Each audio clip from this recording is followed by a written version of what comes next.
하나님 말씀 마태복음 21장 1절에서 11절까지를 함께 교독하겠습니다. 신약 성경 마태복음 21장 1절에서부터 11절까지 교독하겠습니다. 저부터 읽겠습니다. 그들이 예루살렘에 가까이 가서 감람산 벳박에 이르렀을 때에 예수께서 두 제자를 보내시며 이르시되 너희는 낮은 마을로 가라. 그리하면 또 위에 있는 아이와 아이 새끼가 함께 있는 것을 보리니 그와 내게로 끌고 오라. 만일 누가 무슨 말을 하거든 주가 쓰시겠다 하라. 그리하면 즉시 보내리라 하시니 이는 선지자를 통하여 하신 말씀을 이루려 하시니라. 그러셨으되 시온 딸에게 이르기를 내 왕이 내게 임하나니 그는 겸손하여 낙이 곧 멍에 매는 짐승의 새끼를 탔도다 하라 하였느니라. 제자들이 가서 예수께서 명하신 대로 하여 나귀와 나귀 새끼를 끌고 와서 자기들의 겉옷을 그 위에 얹음에 예수께서 그 위에 타시니 우리의 대다수는 그들의 겉옷을 그들에게 펴고 다른 이들은 나뭇가지를 베어 길에 가고 앞에서 가고 뒤에서 따르는 무리가 소리 높여 이르되 호산나 다윗의 자손이여 찬송하리로다. 주의 이름으로 오시는 이여 가장 높은 곳에서 호산나 하더라. 예수께서 예루살렘에 들어가시니 온 성이 소동하여 이르되 이는 누구냐 하거늘 우리가 이르되 갈릴리 나사렛에서 나온 선지자 예수라 하니라. 아멘. 우리 지난주 이제 말씀 봤을 때 여리고에 이제 머물렀다가 거길 거쳐서 이제 예수님께서 예루살렘, 한마디로 제일 중요한 도시죠. 거기로 이제 들어가는 입성하시는 그 본문이 이제 오늘 본문입니다. 마태복음은 28장까지 있는데 오늘 본문은 21장부터 시작하거든요. 그래서 이제 한 6일쯤 뒤에 예수님께서 십자가에 못 박히시는 장면, 그리고 이제 부활하시는 거죠. 그래서 사실은 마태복음의 전체적인 그 분량에 의하면 21장부터 거의 한 3분의 1 정도 되는 분량이 예수님께서 예루살렘에 들어가시는 그 한 6일에서 그 정도의 시간을 이야기하고 있는 기록들입니다. 그러니까 우리가 일반적인 역사서에서 보는 그런 분량이 뭐 이렇게 아주 정량으로 딱딱 끊어서 있는 게 아니라 오늘 말씀 이어서 이제 시작되는 게 바로 예루살렘에 입성하셔서 한 6일여간의 행적들을 한 8장에 다루고 있다, 8장으로 다루고 있다, 이렇게 생각하시면 될 것 같습니다. 자, 오늘 이제 만약에 수원에서 이제 걸어서 서울까지 들어가는데 들어갈 때 이제 관악산이나 이제 이런 제일 남쪽에 있는 그 부분에 저희가 도착을 하게 되거든요. 바로 오늘 첫 시작의 본문이 그런 어떤 배경을 이야기하고 있습니다. 자, 1절을 한번 다시 읽어보겠습니다. 그들이 예루살렘에 가까이 가서 감람산 벳박에 이르렀을 때에 예수께서 두 제자를 보내시며 아멘. 성경 읽으시다 보면 감람산이니 뭐 벳박이니 잘 눈에 들어오지 않았던 그런 단어들이 이렇게 와닿잖아요. 그래서 어떤 분들은 야, 이거 내가 한국 역사도 잘 모르는데 이스라엘 역사를 내가 왜 배우냐, 이렇게 말씀하시는 분들도 계시는데 이스라엘의 어떤 역사라기보다는 하나님께서 역사하셨던 역사를 보는 겁니다. 그곳이 이스라엘이었기 때문에 이스라엘을 살펴보는 거거든요. 그래서 지금 오늘날은 하나님께서 온 열방 가운데 역사하시고 계시기 때문에 이제는 우리 모든 모습에서 이 교훈을 통해서, 이 거울을 통해서 우리 삶에서 하나님의 역사하심을 바라볼 수 있게 되는 거죠. 자, 그래서 이스라엘을 한 중동 지역 그 예루살렘 수도 가까이 이제 가셨어요. 그래서 감람산이라는 산에 도착을 하십니다. 올리브산이라고 하셔도 돼요. 올리브산인데 또 단어를 이제 번역하면서 감람산, 그러니까 올리브가 많이 맺혀진 산입니다. 그래서 감람산입니다. 여러분 이스라엘 쪽은요, 우리가 산 이런 우리 되게 높은 산들을 생각하잖아요. 근데 우리가 생각할 때 거의 언덕 같은 느낌의 산들이에요. 그냥 걸어서 이렇게 조금만 힘을 쓰면 올라갈 수 있는 그런 완만한 산들이 대다수에 이렇게 자리 잡고 있습니다. 자, 그래서 그 올리브산 벳바게에 이르렀는데, 벳바게는 뭐냐면, 여러분 성경 읽으시다 보면 뭐 벳엘이라고 본 적 있잖아요. 베델 교회라는 것도 있는 것처럼, 거기에서의 벳, 보통 베델 할 때 벳은 디귿으로 되어 있는데 여기서는 시옷으로 되어 있네요. 하여튼 벳은 뭐냐면 집이라는 뜻이에요. 그러니까 벳엘 그러면 집인데 하나님의 집이 되는 거고, 여기서 지금 벳 하면 집인데 어떤 집이냐? 바게의 집이라는 거예요. 이 바게는 무화과를 번역한 겁니다. 우리는 뭐 무화과 요 근래에 이제 좀 먹을 수 있긴 한데 과거에는 무화과 볼 수 없었잖아요. 근데 이 원어에서 무화과를 번역할 때 단어가 두 개가 나옵니다. 하나는 바게라 그러고 하나는 테헤라라 그러더라고요. 이 바게의 뜻은 뭐냐면 설익은 무화과를 뜻하는 거예요. 그래서 여러분 우리 마가복음 읽다 보면 예수님께서 무화과 나무를 저주하신 사건이 아마 기억나실 겁니다. 그때 그 나무는 벳바게의 나무, 설익은 나무, 그러니까 설익은 무화과의 나무. 자, 이스라엘 중동 지역에 보면 무화과가 한 번만 1년에 열리는 게 아니라 크게는 두 차례에서 여러 차례 열리는데, 맨 처음 열매 맺는 한 3, 4월쯤에 겨울 시기를 지나서 처음에 무화과가 설 있게 나타난다고 그러더라고요. 그러면 뭐 이렇게 달지도 않고 좀 그렇기 때문에 잘 안 먹는데 배가 고픈 사람들. 그래서 이 바게의 바게는, 이 바게는 그냥 지나가는 나그네가 먹어도 괜찮다고 그러더라고요. 왜냐면 잘 안 먹는 과일이기 때문에. 그래서 이 바게, 이 설익은 무화과가 지나서 테라, 농익은 무화과가 열리게 된다. 그래서 예수님께서는 나무와 더불어 우리 모든 영혼들이 반드시 인생에서, 삶에서 열매를 맺어야 된다. 그게 무화과 나무에서 주는 교훈입니다. 여러분이 열매 맺는 인생이 되기를 원합니다. 열매를 어떻게 맺어요? 요한복음 19장에 보면 예수님께서 나에게 붙어 있어라. 그러면 저절로 열매를 맺는다. 여러분 아기들이 엄마 품에 계속 있어야 자라가게 되고 성숙해 가게 되는 겁니다. 자기가 뭘 하는 게 아니라 어릴 때는, 예수님을 믿게 될 때는, 처음에 초신자 때는 그냥 엄마 품에 계속 붙어 있다가 엄마가 주는 진액을 먹고 젖을 먹고 자라나서 독립적이 되는 게 아니라 주님의 힘을 입어서 주님의 일을 해가는 사람이 되는 줄로 믿습니다. 그게 이제 제자가 되는 거예요. 자, 그래서 여하튼 이런 한 동네에 이르렀다고 합니다. 거의 예루살렘 입성하는 그 지역에 다다른 거죠. 이제 예수님께서 그냥 들어가시지 않고 두 제자를 어디로 보내십니다. 자, 우리 2절 뭐라고 말씀하시는지 읽어보겠습니다. 이르시되 너희는 나중전 마을로 가라. 그리하면 곧 너희 나귀와 나귀 새끼가 함께 있는 것을 보리니 풀어 내게로 끌고 오라. 아멘. 이제 뭐라고 말씀하시냐면, 야, 2명 이렇게 와봐라, 제자. 2명은 보통 증인의 숫자거든요. 그래서 성경에서 항상 2명에서 3명이 있어야 됩니다. 왜냐하면 혼자 하는 말 가지고는 성경이 판단되지 않아요. 어떤 사람에 대해서도 누가 한 명이 와서 어떻다 저떻다 하는 거에 대해서는 성경은 결론 내리지 않습니다. 반드시 2 이상의 증인이 필요한 거거든요. 자, 오늘도 2분의 제자를 이제 불러서 예수님께서 말씀하십니다.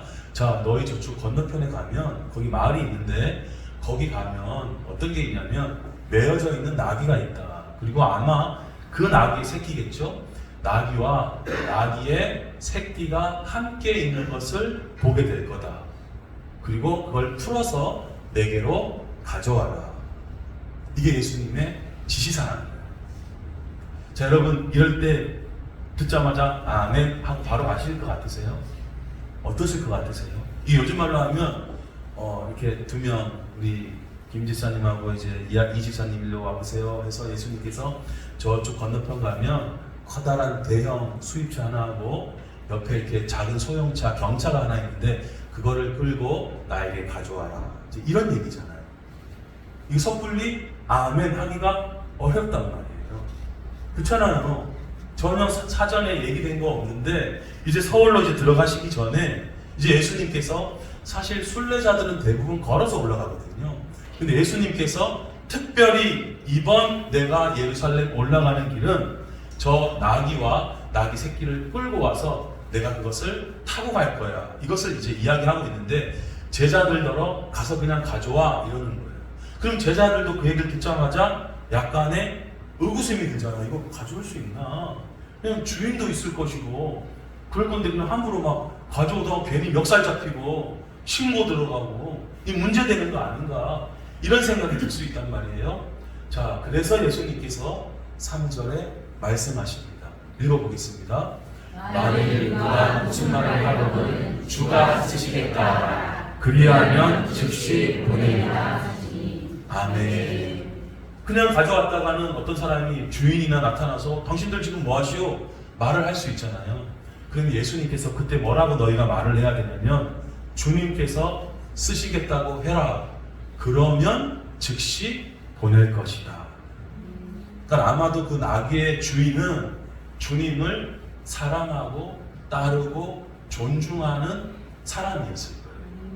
그러니까 주님이 쓰시겠다 그러면 네, 다른 복음서에 지금 이거 마태복음 우리가 읽고 있는데 마가, 누가, 요한복음에 다 나오는 구절들입니다.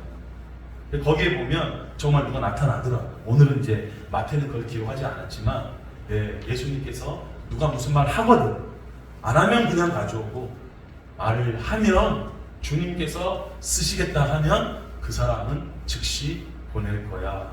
이렇게 이야기를 하는 겁니다. 여러분 이 이야기를 들을 때 그 나귀의 주인의 반응은 두 개. 하나는 정말 주님께서 쓰시겠다 그러면 황송합니다. 감사합니다. 이런 분들의 반응이 있을 수 있고 왜 하필 내 나귀냐 이제 이런 반응이 있을 수 있죠. 우리 이제 어떤 반응일지 모르겠어요. 주님께서 내 시간을 좀 쓰시겠다. 내 어떤 물건을 좀 쓰시겠다. 나의 어떤 몸을 좀 쓰시겠다. 주님께서 쓰시겠다 할 때 우리의 반응은 어떠세요? 하나님 저 사람 놔두고 왜 날 푸세요? 이런 반응이니까 주님 감사합니다. 저를 사용해 주셔서 하나님께 영광을 돌립니다. 이런 반응이세요? 여러분 이런 후자의 반응 주님께 영광 돌리고 감사의 마음을 갖는 그런 우리 모두가 되기를 예수님의 이름으로 축복합니다. 각주에 보면 여기 이제 숫자가 적혀 있는데 각주에 보면 주께서 쓰시고 즉시 보내리라 이런 말이 더해 있다라고 얘기를 합니다. 자, 여하튼 이런 예수님의 말씀이 떨어졌을 때 조금 이해가 안 될 수도 있고 조금 머뭇거릴 수도 있지만 제자들은 이 말씀에 어떻게 하느냐? 자, 6절을 읽어보겠습니다. 제자들이 가서 예수께서 명하신 대로 하여 아멘. 이게 제자입니다. 이해가 다 안 되고 다 용납이 안 되고 다 이게 깨달아지지 않는다 해도 제자들은 어떻게 하는 사람이냐? 말씀에 순종하는 사람이 제자인 줄로 믿습니다. 여러분 그럴 때 기적을 볼 수 있거든요. 성경은 계속 그렇게 이야기를 하고 있어요. 예수님께서 이 땅에 오셔서 이제 공생의 사역을 시작하실 때 공적으로 사역하실 때요. 자, 그러니까 우리 인간이 두 가지의 삶이 있습니다. 어떤 삶이냐면 예수님께서도 개인적인 삶을 사셨어요. 그래서 청소년 시절 그리고 한 청년 시절쯤은 예수님께서 학자들도 추측하던데 그냥 아버지의 직업을 도와주고 그냥 개인적인 신앙생활을 하셨던 거예요. 그런데 이제 굳이 신학적으로 이제 말을 붙여서 공생애라 그러는데 그 생애는 이제 자신을 위해 살지 않고 다른 영혼들을 위해 살고 하나님을 위해 사는 삶, 그게 공생애입니다. 그래서 성경에는 예수님의 청소년 시절이 안 나오는 거예요. 그걸 가지고 이거 이상한 거 아니냐 이렇게 얘기하는 분들이 계신데 심지어 예수님이라 하더라도 예수님의 개인적인 어떤 신앙생활을 했던 그런 삶에는 초점을 맞추지 않아요. 자, 바꾸어서 우리 인생을 한번 생각해 보겠습니다. 내가 나만을 위해 살아간다면요 하나님의 눈길은 관심을 크게 두지 않을 수 있어요. 성경에 기록될 만한 상황이 아닌 거예요. 근데 내가 이제 하나님을 위해서, 이웃들을 위해서 살아가겠다, 이렇게 되면 그때부터는 나의 삶이 마치 성경처럼 쓰여지는 기록의 그런 조건이 되는 겁니다. 그래서 여러분, 막 사도행전이 28장에서 완전히 마무리가 되지 않았거든요. 그냥 엉거주춤 바울이 그냥 사역하면서 약간 그냥 하고 있는 게 그냥 딱 이렇게 맺어졌어요. 그래서 많은 사람들은 사도행전 29장 이후를 우리가 써가자고 이야기를 합니다. 저는 그 어떤 견해에 굉장히 동조하는 사람이에요. 이제 성경에 쓰여지는 것은 바울만, 베드로만 쓰여지는 이야기가 아니라 오늘 저와 여러분들도 누구든지 하나님을 향해서, 이웃을 향해서 복음 들고 주님의 마음으로 봉사하며 살아간다면 우리 인생의 한 페이지 한 페이지는 마치 성경에 기록된 것처럼 우리의 행동과 행위들이 절실하게 기록되어져 있을 것입니다. 그것이 남는 인생이다. 열매 맺는 인생이다. 지혜 있는 인생이다. 성경은 이렇게 가르쳐주고 있는 거죠. 그래서 제자들이 이해되지 않아도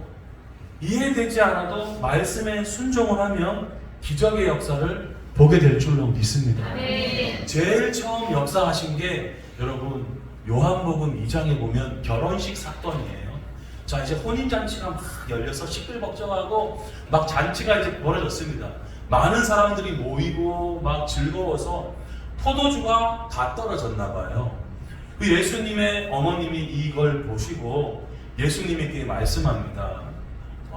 저들에게 지금 포도주가 없고 다 떨어졌다. 예수님께서 나한테, 난 아직 지금 그 시기가 아닌데, 근데도 예수님께서 어머니의 말씀에 이제 순종하시는 거죠.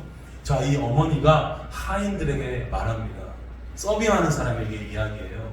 저 예수가 너희에게 어떤 말을 하더라도 그대로 해라. 여러분, 이게 기적의 원천이에요. 예수님께서 이해되지 않는 말. 여러분, 우리 아브라함 사건 볼 때 이해 안 되잖아요. 자식을 맞죠? 아니, 다른 이교도도 아니고 하나님께서 이해가 안 돼요. 여러분, 성경 읽다가 이해 안 되는 거 경험하시잖아요. 근데 무슨 말씀을 하시든지 그대로 하면 기적의 역사를 체험하게 될 줄로 믿습니다. 그래서 예수님께서 그때 말씀하시는 거예요. 항아리에 물만 채워라 하니까 아기까지 입구까지 쫙 채우는 거예요. 그리고 예수님께서 말씀하세요. 이제는 떠라. 그리고 연회장에게 갖다 줘라. 아마 여기까지도 무리였을 것이라고 보는 학자들이 많아요. 지금 포도주가 안 됐단 말이에요. 하인들이 볼 땐 지금 붉은 빛이 안 나는 상황이거든요. 와인 색깔이 안 나와요. 근데 어떻게 해요? 그냥 물 떠서 갖다 주는 거예요. 여러분, 오병이어의 기적 볼 때도 그냥 이게 뻥 해가지고 몇만 명이 먹을 수 있도록 음식이 확 튀겨진 게 아니에요. 여전히 오병이어, 여전히 2개의 떡과 5마리의 그냥 물고기만 있는 거예요. 근데 어떻게 해요? 그냥 가지고 가는 거예요. 갔다 오면 또 있는 거예요. 또 가지고 또 가는 거예요. 또 오면 또 가는 거예요. 쌓아놓고 주신 게 아니라 그냥 갔다 오면 또 있고 갔다 오면 또 있는 거예요. 그게 구약에서 뭡니까? 만나예요. 매일매일 끊임이 없어요. 근데 어떤 사람들은 순종하지 않고 며칠 거를 막 보관합니다. 그건 썩어버립니다. 얘들아, 그건 나중에 할 일이야. 너희의 믿음을 내가 키우기 위해서는 이 하루하루 그때그때의 경험을 꼭 해봐야 돼. 가나안 땅에 들어가면 그때부터 열매를 풍성히 맺게 될 거야. 그때는 너희들의 창고가 커질 거야. 그때부터는 너희들이 나눠주고 꺼지는 인생이 될 거야. 여러분, 우리도 믿음의 이런 훈련을 받고 잘 되는 인생이 되기를 예수님의 이름으로 축복합니다. 자, 그 믿음이 성장하기 위해서는 기적도 경험해야 되는 거예요. 천지를 창조하신 그 하나님께서 못하실 일이 무엇입니까? 자, 그래서 이제는 떠라. 무리지만 갔다가 연회장에 줘라. 근데 연회장이 벌 때는 놀랍게 와인이 계속 있는 거예요. 신랑을 부릅니다.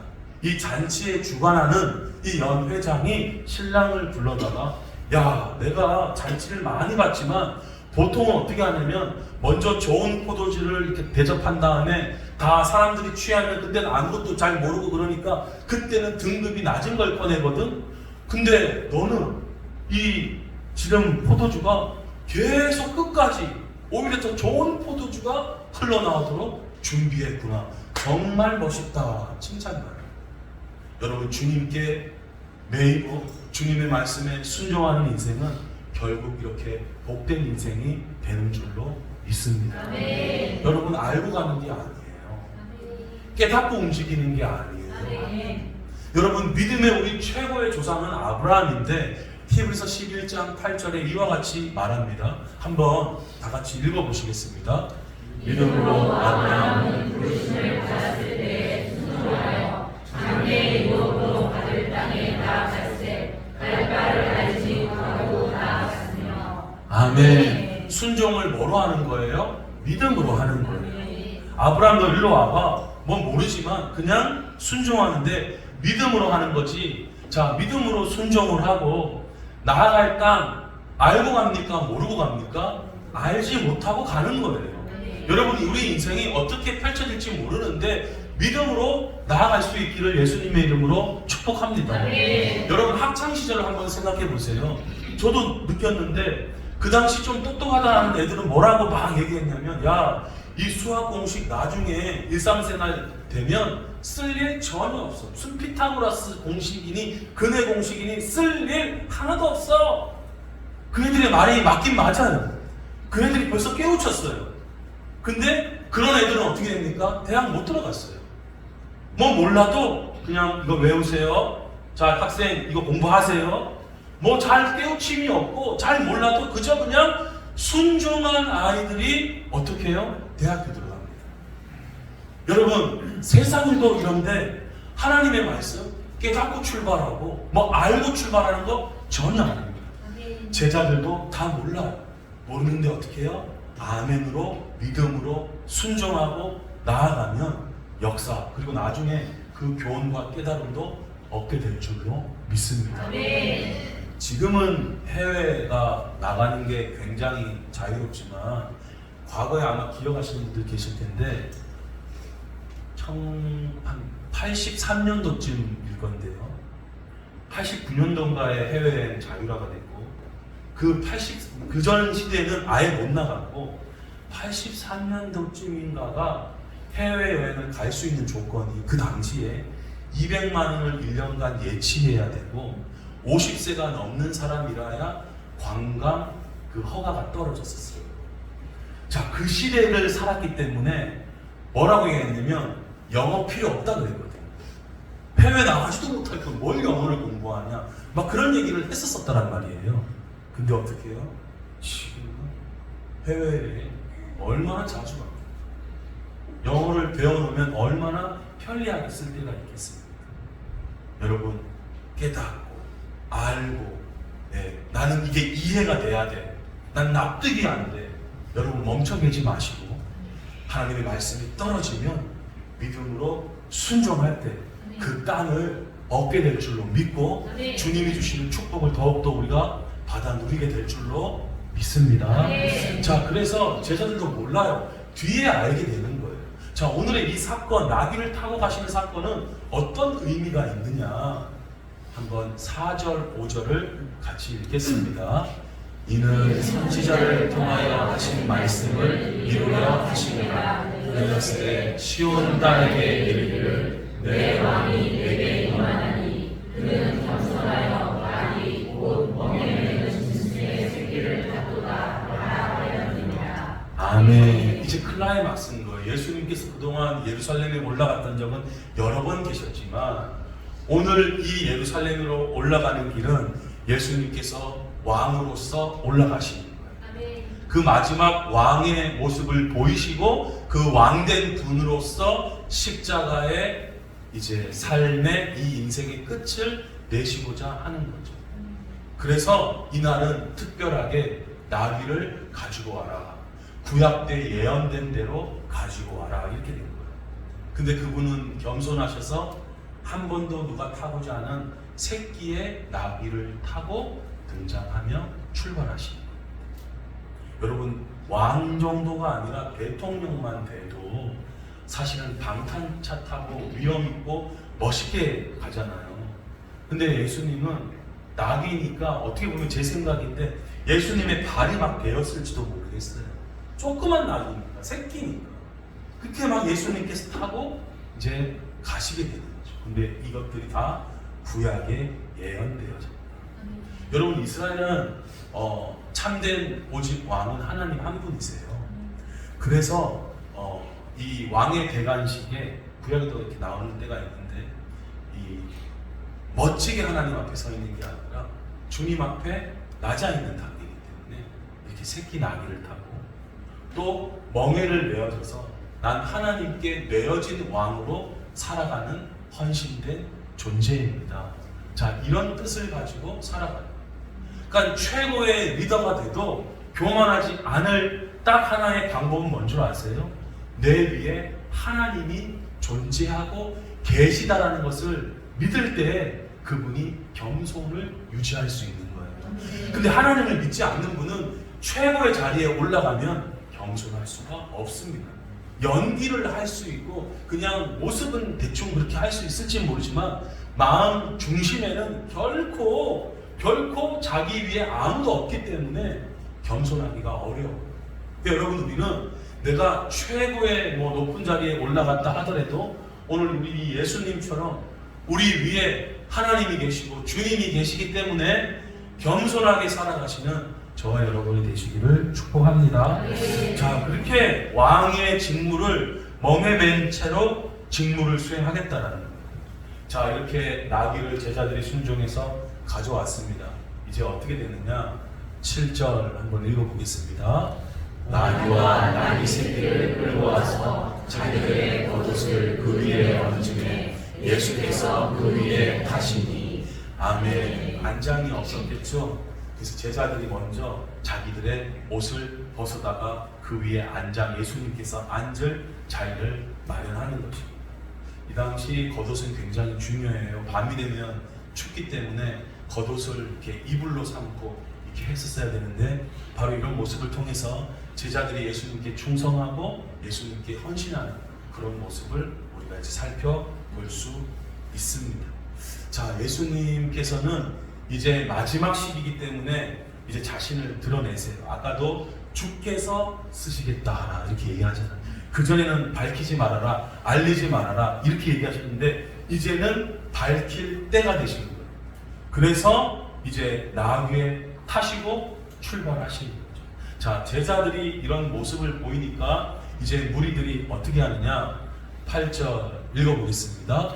무리의 대다수는 그들의 겉옷을 길에 펴고 다른 이들은 나뭇가지를 베어 길에 펴고. 아멘. 이제 점점 분위기가 고조되는 거예요. 자, 왜 고조되느냐? 이제 우리가 따르는 이 분이 이제 왕으로 등극할 시기라는 거예요. 이제 로마로부터도 벗어날 수 있는 시기가 되고 내가 믿는 분이 이분이 최고의 권력자가 될 수 있는 그 길이 열리고 있는 거예요. 그러니까 이제 무리들도 흥분하고 그들의 옷을 다 벗어다가 길에 펴시고 이렇게 마치 레드카펫 깔듯이 이렇게 이 길을 통해 가십시오 하고 종려나무가지를 막 베어다가 길에다 펴면서 예수님의 왕됨을 이제 보여주는 거죠. 그리고 이제 뭐라고 그럽니까? 9절에 읽어보면요.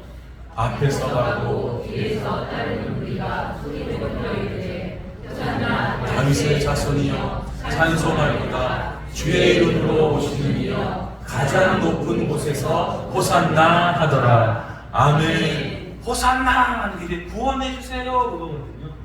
여러분, 그리고 일제 치하 있을 때 얼마나 힘들었겠어요.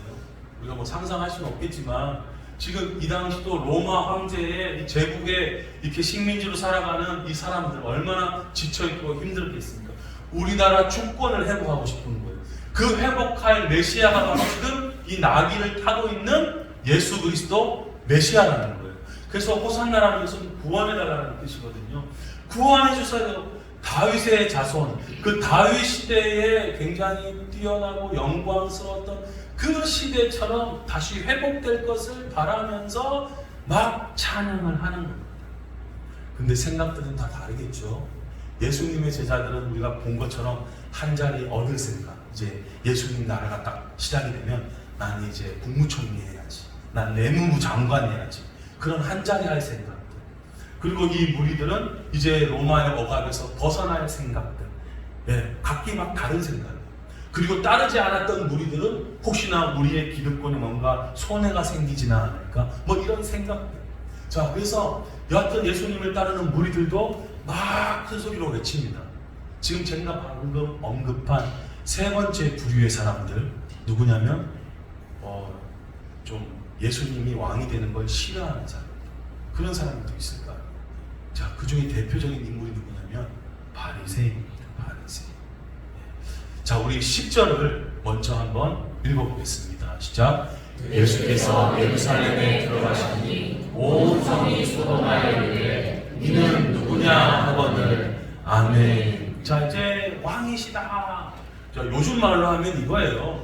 기어 삼가 나사렛, 기어 삼가 나사렛, 이제 대통령이 될 뿐입니다 하면서 막 들어가니까 온 성이 소돔합니다. 여러분, 그 당시 학자들의 말에 의하면 예루살렘에 사는 인구가 한 10만 명쯤으로 보는데 이 당시 6월절이 되는 이 시기가 되면 최소한 200만 명에서 한 270만 명쯤 모였다고 합니다. 그 엄청나게 사람들이 모여드는 거죠. 자, 절기를 지키기 위해서. 우리도 뭐 명절 되면 막 난리가 아니잖아요. 자, 예수님께서 이런 시기에 이제 들어가면 여러분 비상이 걸리는 거예요. 우리도 사람들이 막 모이면 비상이 걸리잖아요. 이 당시 예루살렘에 이렇게 수많은 인파들이 모였기 때문에 이 총독이 비상이 걸려요. 그래서 원래 이 총독은 가이사랴 빌립보에 사는데 이런 시기가 되면 이분도 예루살렘에 옵니다. 총독이나 이런 분들이. 왜냐하면 지휘해야 되니까. 폭동이나 난동이 일어나면 큰일 나기 때문에 자기 목이 이렇게 날아가는 거거든요. 그래서 황제한테 잘 보여야 되기 때문에 이런 치안 문제라든지 이런 문제들을 잘 하기 위해서 이때는 경찰들 같은 사람들이 다 비상이 걸리는 체제예요. 자, 근데 온 성이 이제 소란스럽습니다. 방금 이야기한 것처럼 예수가 대통령입니다, 왕입니다 하면서 막 들어가는 거예요. 성이 요동해서 저 사람 누구냐 이렇게 이야기를 하죠. 자, 아까 말씀드린 바리새인들은 이걸 싫어요. 누가복음 말씀해 보니까 뭐라 그러냐면, 자, 똑같이 기록되어 있습니다. 찬송합니다. 주의 이름으로 오시는 왕이시여, 하늘에는 평하고 가장 높은 곳에서는 우리 이제 영광입니다 하면서 막 들어가는 거예요. 근데 이 무리들 중에 어떤 바리새인들이 말합니다. 선생님이요, 당신의 제자들을 좀 조용히 하라고 하세요. 여러분, 우리 지난주에도 봤는데 사람들이 자꾸 조용히 하라고 그러죠. 맹인들 보고 조용히 하라고 그러죠. 근데 그때 어떻게 해요? 더 소리를 질러. 그 원어 뜻은요, 비명에 가까운 소리예요. 원어 뜻은 그냥 조금 더 피치를 올린 게 아니라 그냥 비명을 질러 쫙 하면서 그때 기적을 보는 거였잖아요. 그게 지금 우리들이 이렇게 찬양을 뜨겁게 하고 참 좋은 겁니다. 근데 싫어하는 사람들이 있어요. 여러분, 예배 때 이 영혼이 좀 안 좋은 상태에 있는 분들은 예배 때 화가 납니다. 찬양 때 짜증이 나요. 여러분, 성경 보면 그 가인의 예배를 누가 싫어해요? 아벨은 싫어해요. 짜증이 나는 거예요. 영혼의 상태가 안 좋으니까. 여러분, 향이 옥합을 깨뜨린 예배자 여인 기억나시죠? 영혼이 안 좋은 가룟 유다는 어떻게 해요? 짜증이 나요. 돈 바꿔가지고 가난한 사람들이 아주 비아냥거리는 거예요. 여러분, 예배 때 지금 내가 좀 이렇게 기분이 좀 그런데 그러면 영혼이 지금 안 좋은 사람, 영혼이 건강하시기를 예수님의 이름으로 축복합니다. 그래서 어떻게 해요? 소리 지르는데 바리새인들은 책망하라는 거예요. 근데 예수님께서 뭐라 그러시느냐? 대답합니다. 내가 너희한테 말하는데 만일 이 사람들이 침묵하면 돌들이 소리를 지를 것이다. 여러분, 마지막 재림 때 돌들이 막 바위가 무너지는 소리가 나고 그럴 텐데, 여러분, 그때 그런 모습들이 우리 앞에 펼쳐진다 하더라도 우리는 주님, 다시 오실 주님을 환호성 가운데 맞아들이기를 바랍니다. 아멘. 믿음을 지키세요. 아멘. 네, 준비하십시오. 아멘. 언제인지는 모르지만 예수님 곧 오신다고 했어요. 아멘. 우리 영광스럽게 공중에서 예수님을 영접하기를 원합니다. 아멘. 그래서 이 도대체 예수님을 안 따르는 사람들 우리들은 저 누구냐 막 그러는 거예요. 자, 마지막 11절을 읽어보겠습니다. 시작. 우리가 이르되 갈릴리 나사렛에서 나온 선지자 예수라 하니라. 아멘. 예루살렘에서부터 쫓아온 사람들은 그 나라가 이루어지면 이제 로마로부터 해방이 될 것이다, 이런 정치적인 구원을 바랬던 거예요. 근데 여러분, 만약 그 상태로 예수님께서 그냥 왕의 자리에 있고 정치적인 주권을, 이스라엘 주권만 회복하고 그랬다면 어떻게 됐겠습니까? 온 인류는 여전히 죄 가운데 있는 거예요. 제자들 아무도 이 뜻을 아는 사람이 없었습니다.